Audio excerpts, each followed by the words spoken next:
extent of the failure of leadership behind the door? He had no idea what he was doing. If this is the standard of our leaders today, we're in trouble. So, what kind of leader are you aiming to be? Holy mackerel, how'd you do that? Good leaders remember they are people first. Leadership is hard. Let me name those three things in a succinct way now. We're taking leadership to a better place.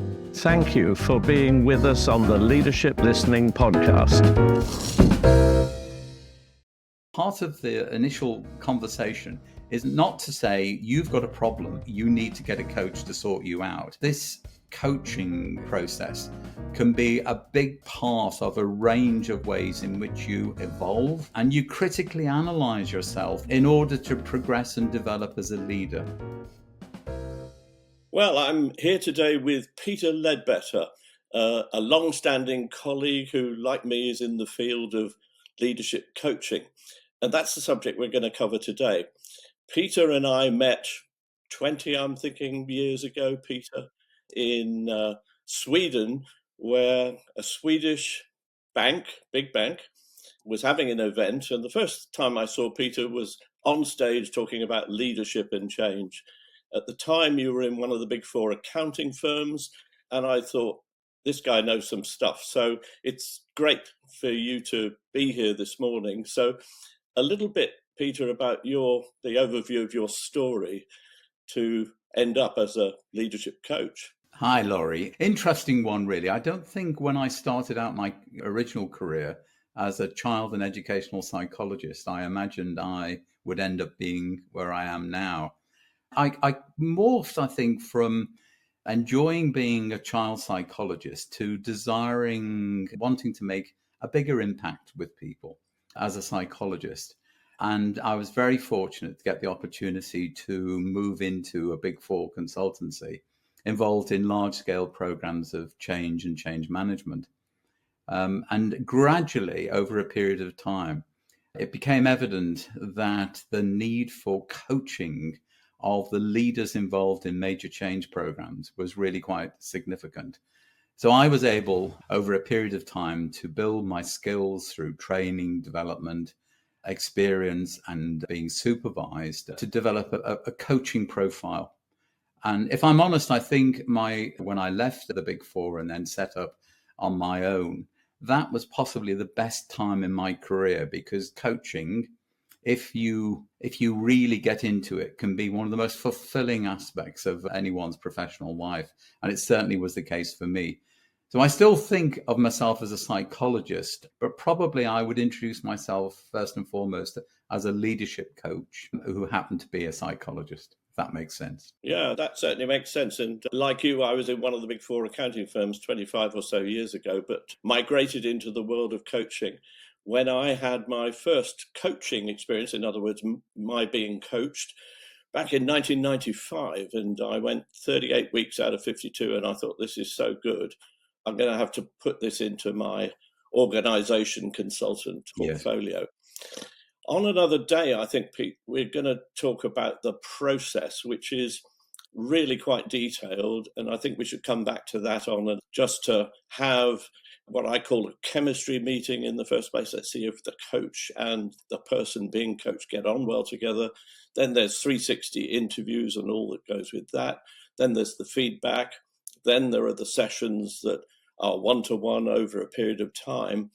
And I reckon that if you think about the timing of that, it's probably a 1-year process, then followed by occasional top-ups, keeping in touch with the client because their world, their leadership world is changing. Does that sound as if it's what you'd recognize as well? In general, very much so, Lawrie. I think the initial chemistry meeting that you described is absolutely critical. This is an opportunity for the client to be introduced to the person who is going to work with them as a coach. And I think that meeting requires absolute honesty on the part of the coach and the client. For me, it's about building trust, but also building an understanding as to what coaching is actually all about. In my experience, most clients haven't actually been coached before, and they have sometimes irrational, sometimes very overstated beliefs as to what coaching involves. But I think most importantly, there is the issue of building trust. And that in real terms, that initial meeting is about assuring the client that what goes on between both of us is totally confidential. Any details would only be shared with other parties if they request me to do so. And once that's been established, there is this wonderful moment where, having spoken to each other for quite a while, you end up saying, so what do you think? Do you want to progress with coaching? Yeah. And in fact, I can only remember one case where an individual said, oh, no, thank you. That's not for me. He didn't want to take the lid off. And I think it's interesting to ponder, isn't it, how the coaching comes about, because it can come from the individual, him or herself, as let's say, a chief executive. But quite often it comes from somebody I would call a sponsor above. So if it's a chief executive, it might be the chairman who has a conversation with you or me and says, I'm interested in your doing work with somebody who happens to be the chief executive, who may at that stage not even know about it. So there's a conversation with the chairman as sponsor, and then moving to a position where you have that confidential, trusting relationship with the CEO. And I think you're right, as the Americans say, what goes on in the barn stays in the barn.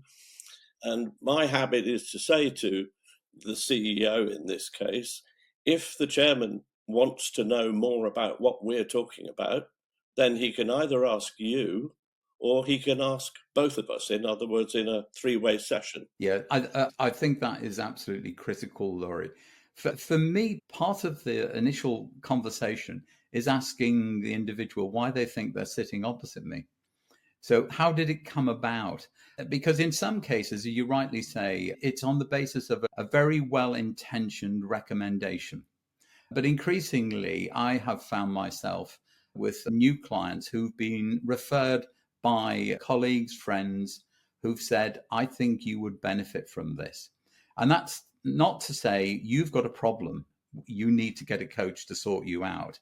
It's really about this coaching process can be a big part of a range of ways in which you evolve, you develop, and you critically analyze yourself with the help of a critical friend, i.e. a coach, in order to progress and develop as a leader.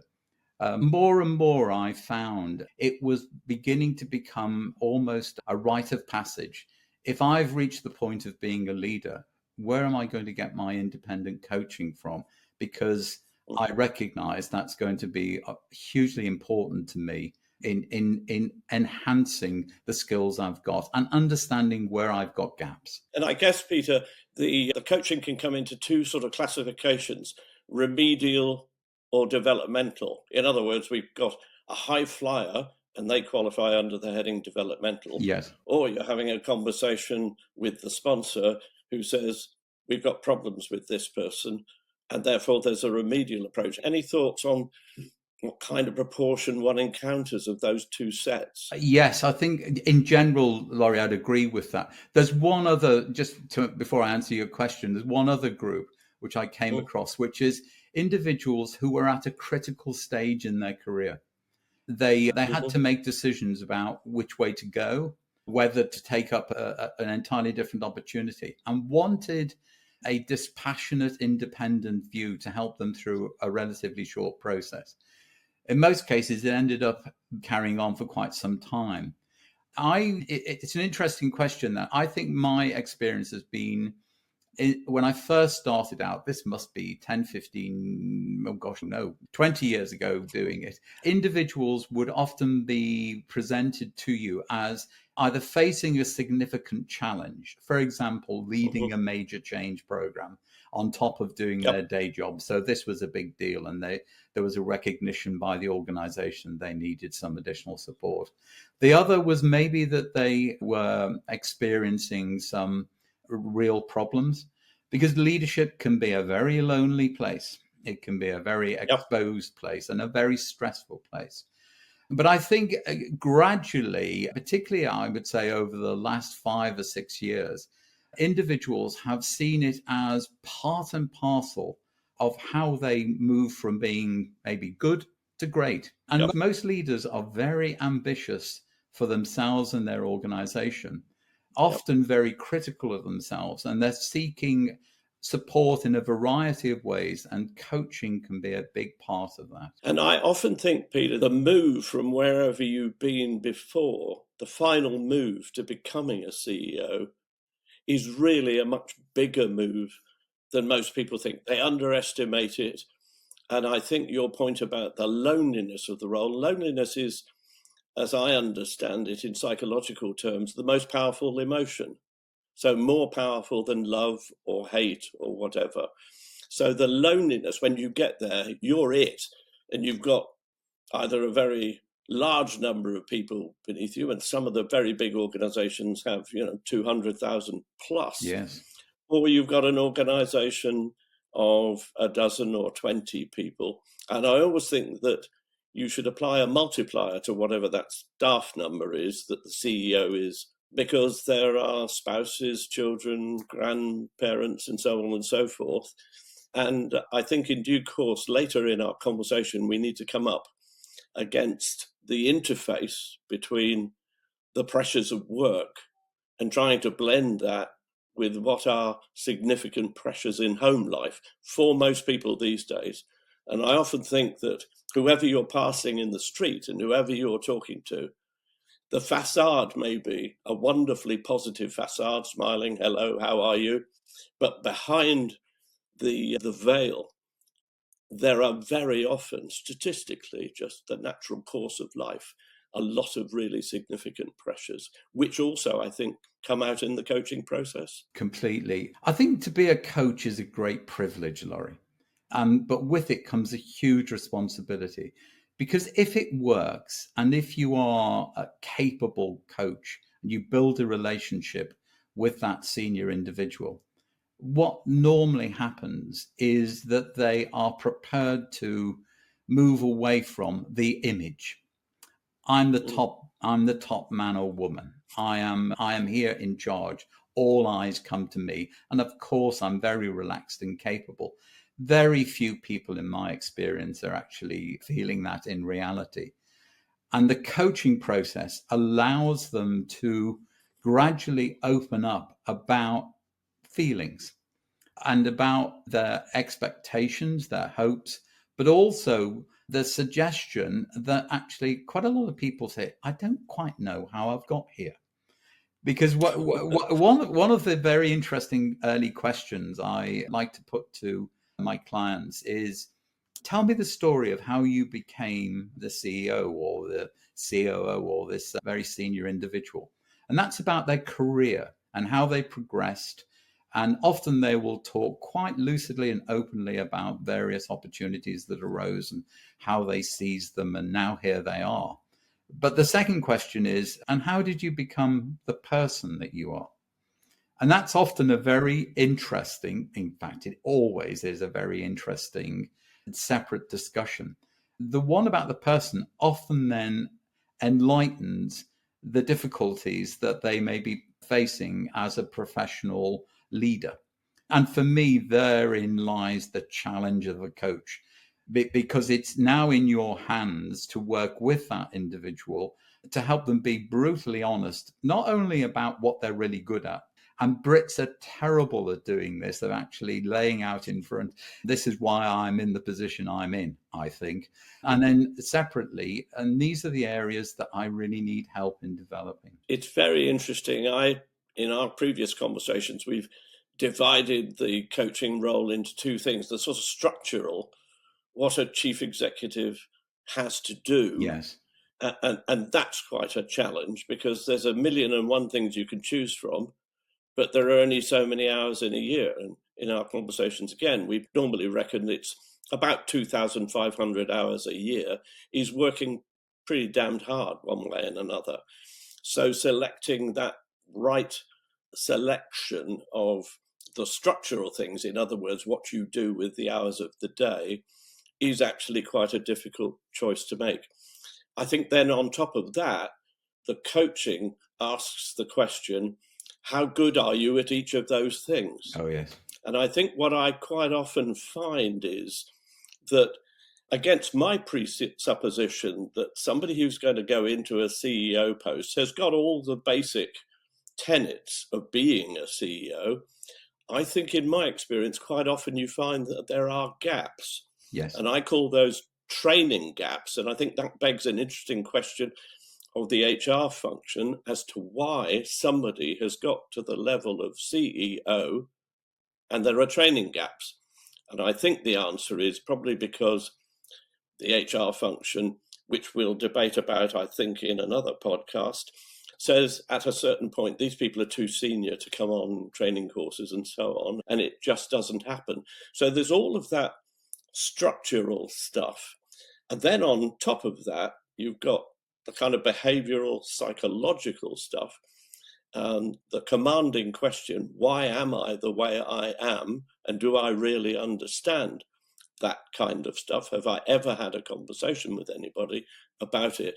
And that's where the real, if I may say so, intimate conversations can come that are really meaningful for people who probably don't have those conversations with very many other people at all. Completely right. Most of my clients will, because in preparation for this chat, I've been thinking through some of the key clients I was privileged to work with. Most of them will have explained a route to their senior position because they were good at the roles that they have been put into. Not only were they good, they were probably exceptional. And added to that, they were quite ambitious individuals. So they had drive and push. An interesting question is, where does that drive come from? But we may come back to that in a bit. They then find themselves having moved into a very senior position where the demands and the pressures are enormous. And at that point, there is the need for them to be very strategic about how they actually allocate their time, but also how they recognize where they have great strengths and maximize and really make the most out of those strengths, but also recognizing where they're not so good. So, and the classic, Lawrie, is an individual who has reached a position as a leader and then finds, actually, I struggle with communication. I struggle with the ability to engage with my team in a way that brings them in so that they work with me. Or I've got to this point and my goodness, the stress levels are enormous. How do I cope with those? The time demands are enormous. And of course, as you rightly say, there is the private, the emotional aspects. In the initial conversation with the clients, I always say, whatever you want to bring into, as it were, the agenda of our coaching sessions is in your hands. I usually highlight that it may be that you want to talk about your life outside of work. Most people initially say, well, I'd probably leave that aside. And invariably, of course, it comes into play, because what is going on in commercial, their professional life, can have a huge, sometimes quite challenging impact on their life outside of work with their families, relationships, friends, and health and personal well-being.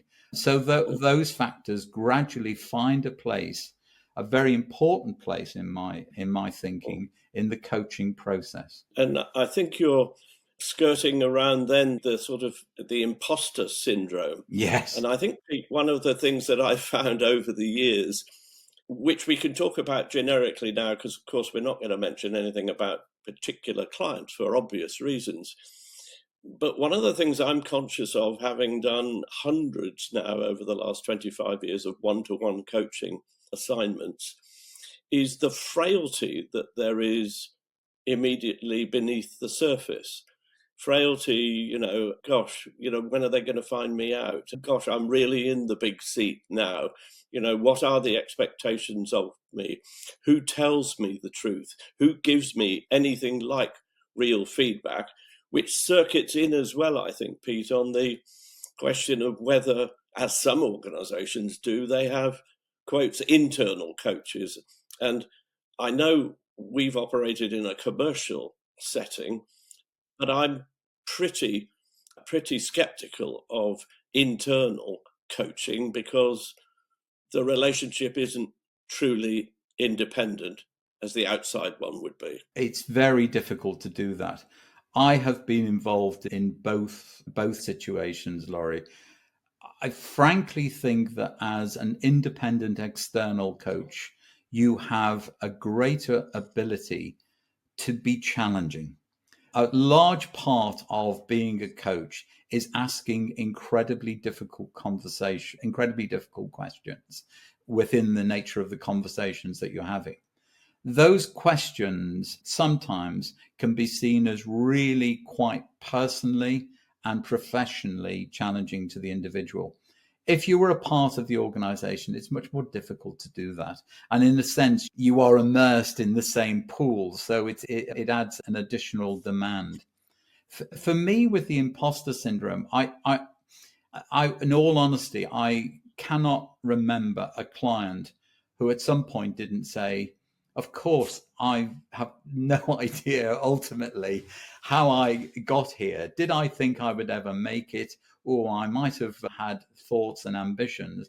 But hey, when I suddenly did, I began to realize this is an incredibly difficult position to be in because leadership is hard. It is relentless. Yep. It is every day. And even trying to switch off when you're on family time, you're away, is incredibly difficult. Leaders who eventually retire often, in my experience, contact you afterwards and say, my goodness, I was on mega drive. I didn't realize until I actually stopped. I might have been enjoying it. I might have been really performing well, but whoa, was it taking a lot of energy out of me. And do you find, Peter, over time that there are some clients, coaching clients, who have almost, in a sense, arrived at leadership positions by accident, sort of Buggins' turn, and we've only got him or her, so we're going to appoint him. And I know it's not perfect, but we're going to do it anyway. I think in some cases, Lawrie, we've got to accept that is the reality. There are some roles, very demanding, exceptionally challenging, where very few people want to actually apply for them, either because they don't want to take on the levels of demand and stress, or they don't think they're up to it. They don't believe. Or, as one client of mine rightly said, I really didn't want to expose myself in case I fell over. But I was persuaded to do it because I have a loyalty to the organization and others weren't coming forward. That's not to say that in any way those individuals end up being lesser as leaders. I do find that they probably are much more open and honest and much more willing to say, look, I need help from a myriad of different sources. I need to talk to other people in my position. I need to have honest feedback within my organization. But having a coach who can distill the conversation and the feedback and present them with honest realities and ask them those really difficult questions without coming up with a pet answer. I think that is fundamentally a core element of the coaching process. And it continues over time. And coming back to our earlier point about the people's private lives, my experience was that gradually, by about the third or fourth coaching session, the individual will say, there are other issues outside of the job that are having an impact in one way or another. And I need to have a chat. I need to bring it in because it's part and parcel of what I'm coping with. When I go to work, I don't just switch off. I'm still a dad. I'm still a wife, a husband. I'm still somebody with often these days elderly parents who I'm concerned about. And these are the realities of professional life that we've all experienced. And it's interesting, isn't it, that you can find somebody who is the big I am in the office, yes, the sort of narcissistic big I am, and they've got a 16-year-old daughter at home And there's a one-liner, and you know I like one-liners, which is "Nobody calls me sir at home." Yes. Switching now to organisations, I think both of us seen organisations where they say, "No, we don't want anybody to be coached, thank you," and the individuals wouldn't want to be coached because if they seem to be needing coaching, then they're on the slide to failure. It's an interesting area, that, Lawrie, because quite a few of my clients, particularly going back to 20 years ago, would say, look, can we meet off-site? I want this to be kept very quiet. I don't want it to be seen that I'm needy. And that coaching had the perception of they're not doing as well as they should, therefore they've brought in someone from outside to help them. I'm pleased because I think that is changing, and I think younger aspirant leaders see coaching as part and parcel of how they develop in various aspects of their life. Sporting coaches or coaches to do with other aspects of their life. For me, a critical issue early on in the coaching process is to explain that they've not been naughty. That the coaching is not about how do we develop an easy exit for you out of the situation you're in. It's about actually developing you as an individual. So this is about giving you a level of very personal, it's one-on-one support to enable you to overcome difficulties, to go from being a very good performer to becoming quite an exceptional performer, and understanding how you're doing that. Because so often there is a belief amongst, certainly in my case, a belief amongst leaders that you learn to be a leader by osmosis. Or maybe you've been lucky enough to work for somebody who appears to be exceptional. You've read a good few books, or maybe you've even done an MBA that includes leadership development aspects in it. Or listen to the Leadership Listening podcast. Indeed. I mean, clearly, it's about building a mosaic of influences and support around you and adapting what you take from that, including the coaching.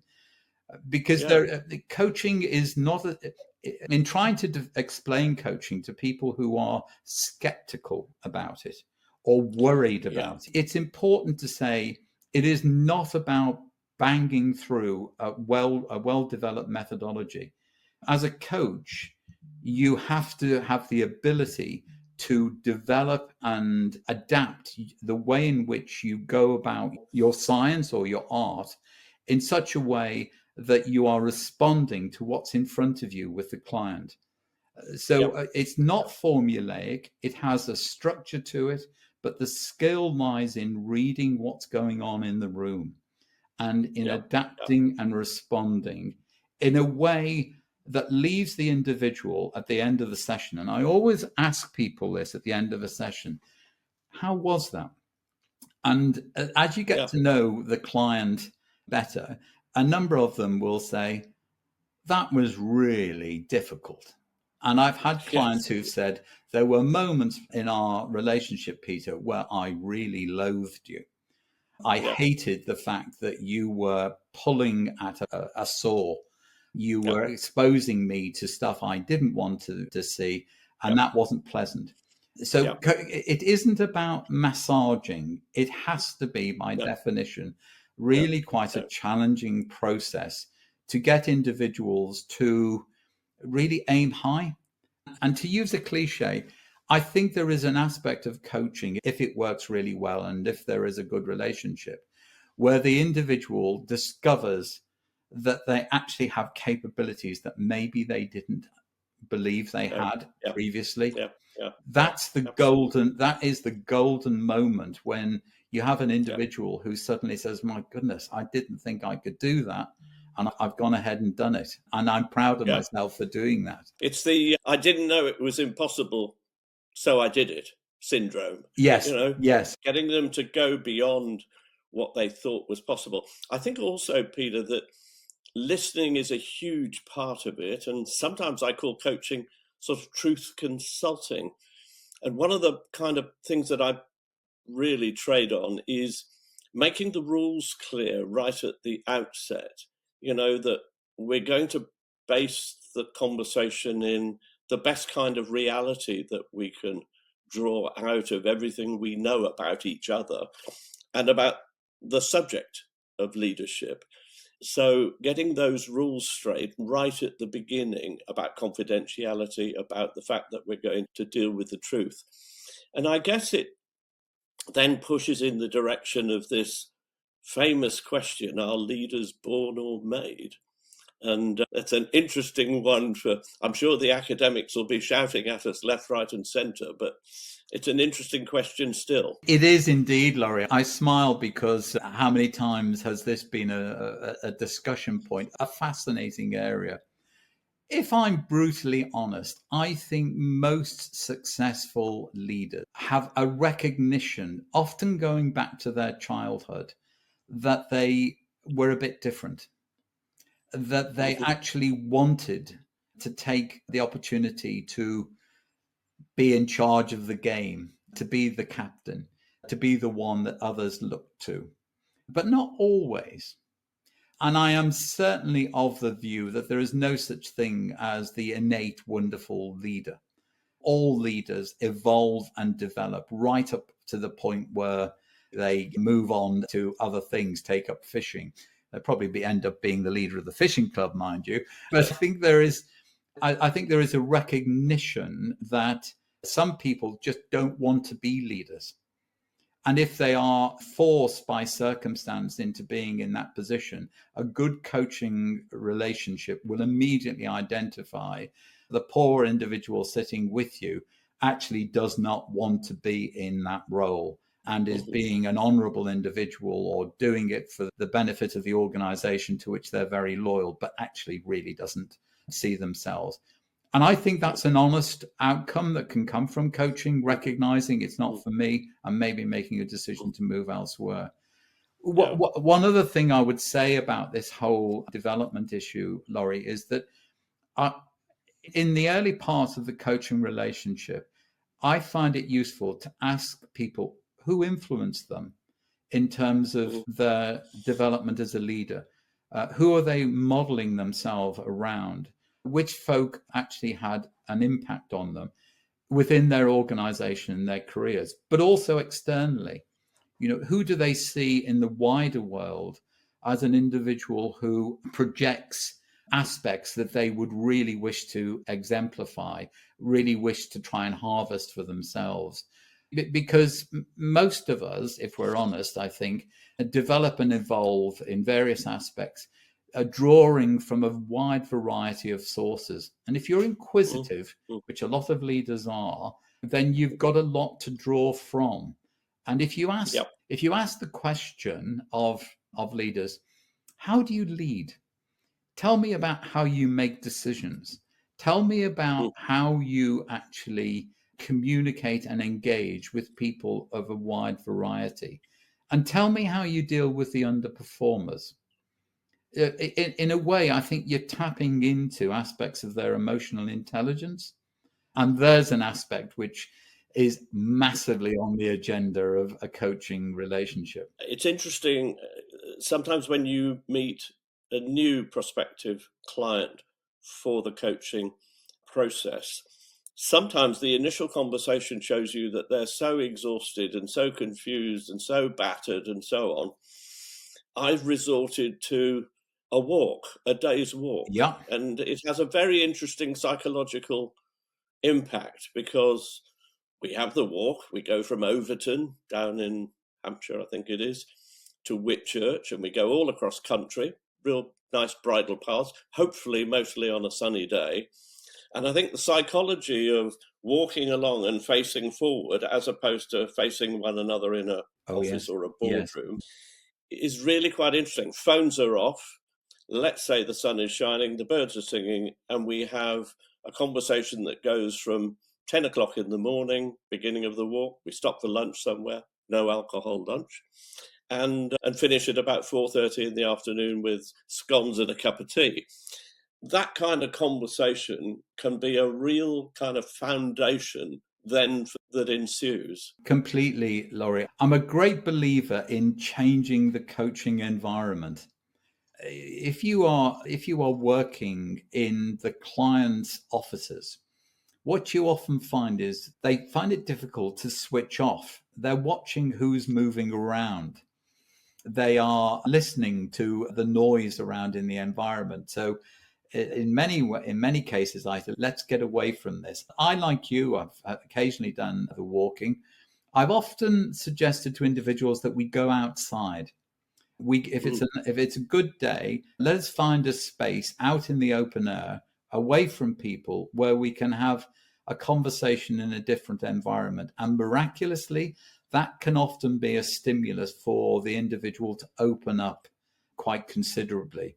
I should say, Lawrie, that my experience with a lot of the leaders I've been very privileged to work with is they've never had an individual being so interested in them as a person. Mm-hmm. And certainly many people from a background in engineering, the commercial world, the law, even I've been privileged to work within the NHS. These are individuals who developed their career on the back of their technical skills. No one's actually sat down and said, how are you? How are you coping? What is life like for you? Tell me the story of your life. And I'm often amazed that during that process of telling the story, for example, of how you became the person you are, individuals will feedback at the end and say, I really enjoyed that. I hadn't thought about those issues. It's been really quite interesting. And then the next time round, we go back and I peel the layer of the onion off a bit more. And underneath, there is another aspect to it, which requires open discussion, sometimes on a positive way, sometimes in a not so positive way. But it's that honesty that you bring, you open everything up for discussion. And the bits of that individual's working life can come together a bit more realistically. Yeah, absolutely. I also think that the first 100 days, much spoken of for somebody going into a chief executive appointment, is really quite critical and useful to have the coaching process applied during that period. I think I'm right in saying if we look at the US statistics, then it's really frighteningly quick for CEOs to fail, like a couple of years, maybe even shorter on average. So that first 100 days is also pretty damn important. I think also we ought to mention in this conversation the word mentoring, which kind of comes in, and I do find some clients actually confuse the words and juxtapose the words coaching and mentoring as though they're the same thing. And to me, mentoring is an unstructured, quite probably an internal process. Yes. But it could be external. Internal, very senior person, leadership team member talking to a 30-year-old, 35-year-old who's really in fast track mode. So mentoring, the passing on of experience, the whole notion, and you mentioned, somebody being interested in the coaching client. I always think that, there are two dimensions. You've got to be interesting and interested. Yes. So you've got to have both of those factors, I think, in play. A number of my clients have said, oh, yes, I've got a mentor already, and that's been very useful. Mentoring to me is a much more general, and I don't mean to be pejorative in that. You use me as a confidant within the organization, but within a mentoring relationship, it's often the case that you are openly sharing your own experiences. You're offering career advice about career progression, career development, and information about the organization. It is less personal than a coaching relationship. And I think also mentoring tends to be much less intrusive at a personal level. Coaching, for me, by definition, has to get at the heart of the individual, the person's emotions, as well as the range of skills and capabilities, their technical skills and capabilities, and their business and organizational knowledge. There is undoubtedly an overlap, Lawrie, but I do see I do see quite a distinct difference. And I think it's easy, if I'm being quite brutal, I think it's easier to be a good mentor than it is to be a good coach. Another sort of characteristic is that what I find, if you're working in a particular kind of organization, and you might say it's banking, anybody who goes into banking at the bottom and ends up at the top has got, if you like, the struggle to be a really great banker all the way up. And I call that working in the organization as a banker. But there's a whole pile of stuff, a lot of which we've been talking about today, which is working on the organization. And if you've got 100,000 people in an organization and you're the chief executive, you've got to know an awful lot about people and organizations and leadership and communication, motivation, remuneration, training, development. And bankers, let's not pick on them too much, tend to put their head in their hands and say, my God, I've got enough trouble trying to be a good banker. And what I've always found, pretty well always, and it's not just in banking, but in almost every organization, the on stuff is the poor relation when compared with the in stuff. They haven't kind of developed that as they've risen through their career, perhaps because they've been struggling to do the in stuff. The in and the on differentiator is a big one, because I'm minded to reflect on a number of conversations I had with clients where you talk about their responsibility beyond the immediate series of critical decisions, the people they work with, the objectives they need to meet, and the performance levels they have to achieve for themselves and the people who report to them. And then there is this big question about, well, what's your vision for the organization as it evolves? Do you now, in your position, do you understand what it's like to be lower down the batting order? What is it like to be a young entrant coming in here? And more recently, of course, there's been this whole issue of saying to clients, do you actually understand the way the younger people in your organization operate, think, what's important to them, the values that they hold dear, the attitudes, the aspirations? Because if you make the assumption as a leader that they're all like you and they want to be like you, I think you're making a big mistake. So a big challenge, which adds on to the leadership list, is to go and talk to some of these individuals. Go and have an open conversation. Listen. You made the point, Lawrie, about listening. I mean, to me, in a conversation, as a coach, you have to do this all the time. It's the whole question of active listening. I am really trying to understand what you're telling me. Let me play it back to you to make sure I've got it. And I think that's a big part of the broader leadership challenge. There's another aspect that I might lay onto this, because you've stimulated my memory of a number of key clients. A number of individuals have said to me, one of the difficulties I have is that I could work 365 days a year, 24 hours a day. And when I make the decisions about how I allocate my time, that can be really crucial. So how do I get the right team around me so that I don't have to do it all and I can rely on them? And, as I'll often interject, and you can listen to them and use them as a conduit.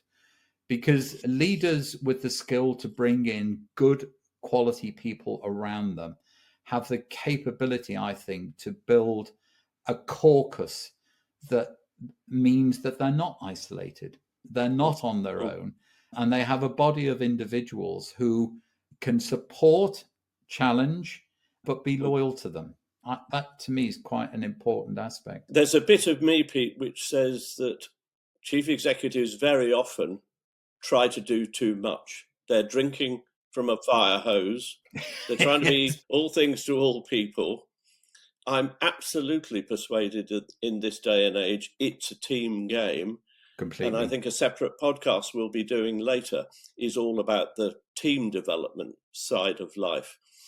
But as we focus on coaching, I'm going to put in a last piece of conversation, which is about, well, how do I find the right coach? And how do I make up my mind about whether I want to be coached? Because strikes me, having interviewed a lot of people who wanted to join the organisation that I've had for the last 25 years, there are quite a lot of people who get fired from something or other and say, well, I'm now going to be a coach. And that isn't a terribly sensible thing from the point of view of the prospective client. So finding the right coach, any thoughts on where you'd put that? Fundamental, Lawrie. I was amused by your idea there. There's also, I've retired early, so I think I'll become a coach. I'll go and do a course, Yep. then I'll be a coach. I could talk long and hard about this. The responsibility on the coach's side is to be not only skilled and experienced and well developed, but to have a supervisor who challenges you in your professional performance and to whom you can be completely open. In selecting a coach, from the point of view of the client, I think you have to answer three key questions. One is, do I trust this individual? They talk to me about confidentiality, but do I really trust them? Can I actually believe that I can have this open relationship such that I can expose myself, frailties and all, and that individual will look after me in dealing with that? The second is, does the individual who is presenting as a coach strike you very quickly as somebody who has experience and knowledge of the organizations or the area in which you work, such that they understand what it's like? Professional services covers a whole range of different areas, the public and private sector. Having an understanding of what it is like is really genuinely important. And I think the third is that you as a client should have an assuredness that when you've challenged the coach about what it's going to be like, that they give you answers which seem credible and which seem quite specific. So for example, I've actually been on the other side of helping friends who are looking for a good coach and offering them some questions to ask the prospective coach. And one of them is, am I going to enjoy this? Is this going to be an experience? What are going to be the hard bits and what are going to be the enjoyable bits in the process? And how do I ultimately, a good question of a coach is, how do you know when it's working? How do you as a coach know when you are delivering to the client? That's a very important question to ask. Otherwise, you get locked into a series of massaging conversations which don't actually help. Coaching has to be, by definition, quite challenging. A number of questions are coming in about particular subjects, and one is the difference between coaching in terms of gender, males versus females.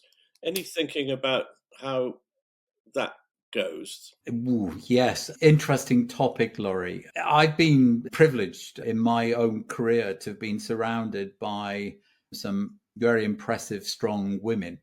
And I learned from that. I learned from understanding that the male frame of reference may not necessarily always be entirely synonymous with the female frame of reference.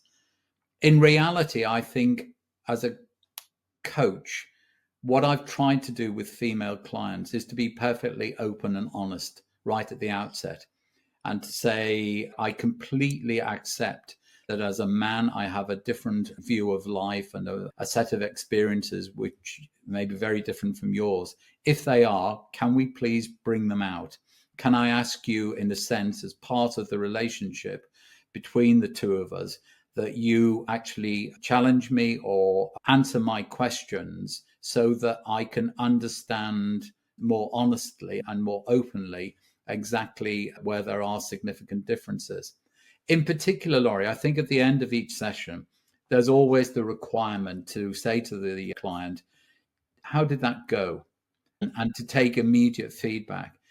I scrupulously, with the advice of my actual female supervisor, took additional time to ask that question about the male-female interaction.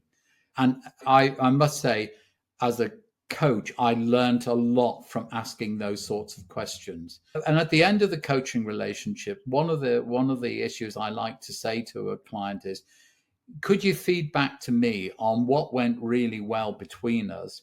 And what would you suggest to me I need to work on or adapt? And I learned the most from female clients in that context. Yep. I'm sure I've made mistakes, Lawrie, and I'm sure that in trying to operate across genders, invariably there are stones that you fall over. But if you have an open, honest dialogue, I think you can learn from each other. Certainly that's been my experience. Yeah. I quite like the notion of asking for feedback at the end of the session.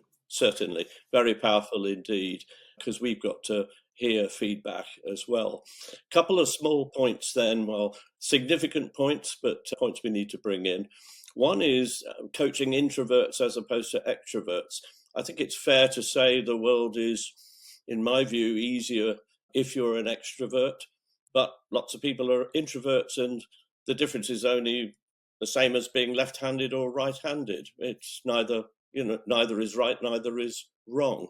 But encouraging somebody through the coaching process to be a learned extrovert when extroversion is going to serve them and the other party or parties better seems to me to be something that I've encountered quite a lot. I think really importantly, when you meet the client in the first instance, you're beginning to develop a picture of what type of a personality they are. Interestingly, Lawrie, quite a significant number of my clients have been people who have progressed in a sense because they've been introverts, because they actually were able to concentrate less on the social presence or the persona and much more on the technical aspects. And then, of course, the demands alter and change. For me, it is very much about asking questions to enable the introvert or the extrovert to describe their view of the world and how they cope with aspects of the world. And then as a coach, to respond to that, to adapt what the next question is or what the next line of thinking is. To treat all individuals as the same is a route to, in my mind, failure. Awareness of the personality type is quite critical. I would also say the classic sort of gregarious, loud extrovert is often a fragile individual underneath, in my experience. And the privilege of being a coach is that you are there when the individual actually opens up about that. That for me is a humbling experience on both sides, and one I have to be good at responding to. That's been a fantastic conversation, and I hope listeners tune in and have lots of come back in our direction, shall we say. Just in the way that we normally close, 3 very simple little questions. One, what kind of advice would you give to your 20-year-old self? Very good question. I think, Lawrie, be open about where you think you're going to end up at the end of your career, as opposed to where you think you will be. I think there is, for me, I was blessed by being presented with opportunities to make quite seismic changes in my career, which early on I probably would never have thought to do so, because I came from a working class background where the drive was get yourself the best possible job and stay in it, particularly if it had a pension. Secondly, then, that's marvellous. Secondly, a pet hate. Arrogance, unbridled, naive, bullying arrogance. It's in my working life, I'm been very lucky that I haven't come across too many of such individuals, but they bring out the worst in me. And I detest that level of lack of self-awareness and also a failure to understand the damage that such an outlook can have on other people. And finally, Peter's secret passion. Yeah, well, since retiring, I guess my passion has become cycling.